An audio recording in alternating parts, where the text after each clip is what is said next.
Opening scene में हम एक जंगल को देखते हैं जहां एक कपल रीच और हैली क्लाइंबिंग करने के लिए आए होते हैं। रीच ऊपर चढ़ जाता है लेकिन हैली नहीं चढ़ पाती। हैली का पैर फिसल जाता है, वो गिरते गिरते बचती है। वो अपने बॉयफ्रेंड से ऊपर खींचने को कहती है लेकिन वो वहां पर नहीं होता। रीच अचानक गिर जाता है, उसके फेस से खून गिरकर हैली के फेस पर आ जाते हैं, जो समझ जाती है कुछ तो गड़बड़ है। हैली की रस्सी कोई ऊपर से खींचने लगता है, वो अपनी रस्सी काट देती है। साइड में रीच की रस्सी को पकड़ने की कोशिश करती है, वो रस्सी को नहीं पकड़ पाती और नीचे गिर जाती है। हैली रीच के पास जाकर गिर जाती है। हम देखते हैं कि उसके चेहरे पर बहुत सारा खून है। वो वहां से भागती है, वो एक कटीले वायर में फंस कर नीचे गिर जाती है। कोई हैली को पकड़कर लेकर जाता है। आखिर ये थे कौन और क्यों इन लोगों को मार रहे थे, आइए देखते हैं। उसके बाद हम एक मैन क्रिस को देखते हैं जो इंटरव्यू के लिए जा रहा होता है। रास्ते में जाते समय उसे ट्रैफिक मिलता है। वो अपनी कार से निकलकर बाहर देखता है तो बहुत लंबी लाइन लगी होती है। वो एक आदमी से पूछता है कि ट्रैफिक के बारे में। वो बताता है कि एक ट्रक का एक्सीडेंट हुआ है, उसमें काफ़ी टाइम लग जाएगा। क्रिस को इंटरव्यू के लिए लेट हो रहा होता है। वो दूसरे रास्ते से जाने को ट्राई करता है। वो अपने दोस्त से बातें कर रहा होता है, तभी उसके फ़ोन का नेटवर्क चला जाता है। उसे फ़ोन करना बहुत ज़रूरी होता है। वो एक गैस स्टेशन पर पहुंच जाता है। गैस स्टेशन का मालिक मैनॉर्ड को देखते हैं। क्रिस वहां से टेलीफोन का यूज करता है लेकिन वो भी काम नहीं कर रहा था। क्रिस उस ओल्ड मैन से पूछता है कि यहाँ से कोई दूसरा रास्ता है, वो नहीं बताता।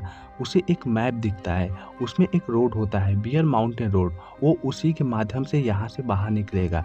क्रिस अपनी कार लेकर वहाँ से निकल जाता है। वो आदमी कहता है कि आज के बाद हमारी मुलाकात कभी नहीं होगी।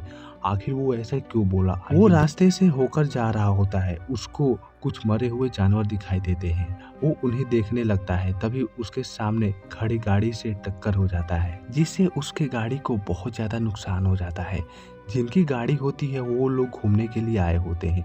उनके ग्रुप में टोटल 5 लोग होते हैं, जिसमें 2 कपल होते हैं। एक कपल फ्रांसिस और इवान, दूसरे एंगेज्ड कपल कार्ली और स्कॉट होते हैं। एक लड़की जैसी जो अभी सिंगल है, पर क्यों है वो हमें आगे पता चलेगा। वो कार होती है फ्रांसिस की माँ की होती है। वो लोग क्रिस से पैसा मांगते हैं, वो बेचारा क्या देगा, अपना सारा पैसा अपनी गाड़ी को बनवाने में लगा दिया। वो ग्रुप अपनी गाड़ी के बीच में इसलिए खड़ा किया था क्योंकि उनका टायर पंचर हो गया था। किसी से हेल्प मांगने के लिए वो कार को बीच में रखे होते हैं ताकि कोई गाड़ी आए तो रुक सके। उनका मानना है कि कोई जानबूझकर कटीले वायर को बीच में रख दिया है, जिससे उनकी टायर ब्लास्ट हो गया है। अब वो लोग क्रिस की कार नहीं ले जा सकते क्योंकि उसकी भी कार खराब हो गई है। फ्रांसीसी और इवान को छोड़कर सभी लोग मदद के लिए निकल जाते हैं। वो लोग रास्ते में जा रहे होते हैं, तभी उनको आग दिखाई देती है। वो समझ गए कि यहाँ पर कोई रहता था। इधर फ्रांसीसी और इवान बैठे होते हैं। फ्रांसीसी जाती है क्रिस की कार में कुछ ढूंढने के लिए, लेकिन उसे कुछ नहीं मिलता। वो देखती है कि इवान गायब हो गया है। वो उसे ढूंढती है लेकिन वो नहीं मिलता है। वो जंगल में जाती है, उसके जूते मिलते हैं, एक कटे हुए कान होता है। वो डर जाती है, वहां से भागती है, तभी कोई आकर उसे कटीले तार से मार देता है। सीन शिफ्ट होता है, हम ग्रुप को देखते हैं जो पहुंच जाते हैं एक घर के पास जहाँ बहुत सारी गाड़ियाँ होती है। जंगल के बीचों बीच इतनी सारी गाड़ियाँ क्यों खड़ी है वो हमें आगे पता चलेगा। वो लोग उसके अंदर जाने को कहते हैं। जेसी मना करती है और कहती है कि तुम लोग किसी के घर में बिना परमिशन के अंदर कैसे जा सकते हो, लेकिन वो लोग कर भी क्या सकते हैं क्योंकि इस जंगल में दूर दूर तक कोई घर नहीं। वो लोग घर के अंदर जाते हैं हेल्प के लिए। उनको कुछ अजीब लगता है। कार्ली को टॉयलेट करने जाना होता है। वो दोनों टॉयलेट को ढूंढते हैं, उन्हें टॉयलेट मिल जाता है। वो उसके अंदर जाती है तो वो टॉयलेट गंदा होता है। इधर हम इन लोगों को देखते हैं जो बहुत सारा इनको सामान मिलता है। क्रिस एक रूम में जाता है जहाँ पर बहुत सारे अजीब सामान रखे होते हैं। वो फ्रिज खोलता है, तभी उसमें कुछ इंसानों के आर्गन होते हैं। वो डर जाता है, वो वहाँ से बाहर जाने के लिए जाता है। इधर कार्ली को बाथरूम में इंसान के हाथ मिलते हैं। वो डर कर बाहर भागती है। वो लोग एकजुट हो जाते हैं, वहाँ से भागने का ट्राई करते हैं, तभी वो लोग आ जाते हैं जिनका घर होता है। वो लोग उस घर में छुप जाते हैं। वो आते हैं फ्रांसीसी की बॉडी को लेकर और उसको जमीन पर फेंक देते हैं। फ्रांसीसी की बॉडी से खून निकलकर उनके बॉडी के पास जाता है। वो लोग जैसे तैसे कंट्रोल करते हैं। उसके बाद वो लोग ले जाकर उसके हाथ पैर काट देते हैं। ये सब कार्ली और उसका बॉयफ्रेंड देख रहे होते हैं। कुछ टाइम होने के बाद सभी लोग सो जाते हैं। तभी ये लोग धीरे धीरे घर से बाहर निकलते हैं। तभी एक आदमी देख लेता है। वो लोग वहाँ से भाग जाते हैं और जंगल में चले जाते हैं। ये लोग गाड़ी से उनका पीछा करने के लिए चले जाते हैं और बहुत ही ज़्यादा खुश होते हैं। उस ग्रुप में 3 लोग होते हैं, 3 फिंगर, सातूत और 1 आई। इधर ये लोग जंगल से होते हुए एक जगह पहुंच जाते हैं जहां पर बहुत सारी गाड़ियां होती है जो टूरिस्टों की होती है। उन लोगों ने उन सभी को मार दिया होता है। वो लोग और डर जाते हैं। कुछ टाइम बाद वो तीनों लोग वहां पर आ जाते हैं। वो लोग छुपते हैं। तभी उन्हें एक आइडिया आता है उनकी गाड़ी लेकर भागने का। क्रिस कहता है कि मैं उनको ध्यान अपनी तरफ भटकाऊंगा, तुम लोग उसकी गाड़ी लेकर भाग जाना, फिर तुम लोग मुझे लेने के लिए आना। जितना कहने में आसान है उतना करने में बहुत ही मुश्किल। क्रिस जाता है, उनका ध्यान भटकाता है। तभी उसमें से एक आदमी उसको गोली मार देता है। वो गोली उसके पैर में लग जाती है। वो भाग नहीं सकता। तभी स्कॉट उन लोगों को अपनी तरफ ध्यान भटकाता है। वो लोग उसे भी मारते हैं लेकिन वो उस गोली से बचते हुए जंगल की तरफ भाग जाता है। वो लड़कियां क्रिस को लेकर उस गाड़ी में बैठ जाती है, उसे लेकर जाती है। वो जंगल में पहुंच जाती है और स्कॉट को ढूंढते हैं लेकिन वो नहीं मिलता। कुछ टाइम खोजने के बाद वो देखते हैं कि स्कॉट भाग रहा है। वो लोग गाड़ी में उसे बुलाते हैं लेकिन वो अचानक रुक जाता है। दरअसल उस आदमखोर ने उसके सीने पर 3 तीर मार दिए हैं। उसकी वहीं पर मौत हो जाती है।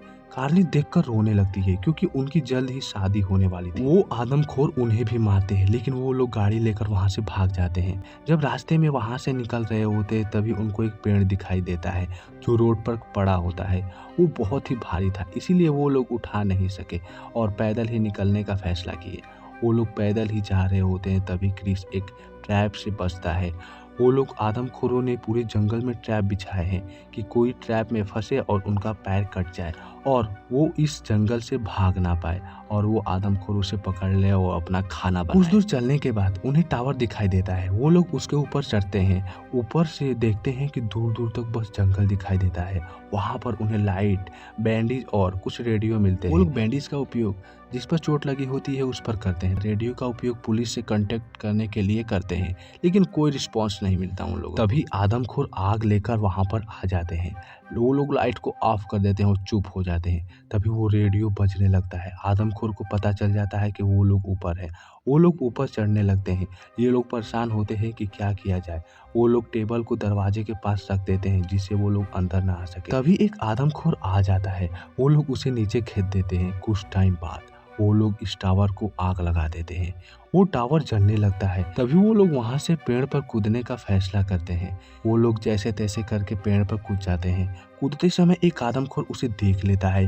वो लोग उसे पेड़ पर छुप जाते हैं। एक आदमखोर उस पेड़ पर भी आ जाता है। कार्ली उसे बचती है लेकिन वो उसके फेस पर मार देता है जिससे फेस का नीचे वाला पार्ट नीचे गिर जाता है और उसकी वहीं पर मौत हो जाती है। क्रिस और जेसी दोनों छुपे होते हैं। कुछ टाइम बाद वो प्लान बनाते हैं कि मैं उनका ध्यान भटकाऊंगा, तुम उसे मार देना। वो उनका ध्यान भटकाती है। एक आदमखोर उसे मारने के लिए आता है। तभी क्रिस उसे नीचे फेंक देता है। वो लोग वहां से छुपते हुए झरने के पास चले जाते हैं। वहां से उन्हें कोई नहीं देख सकता।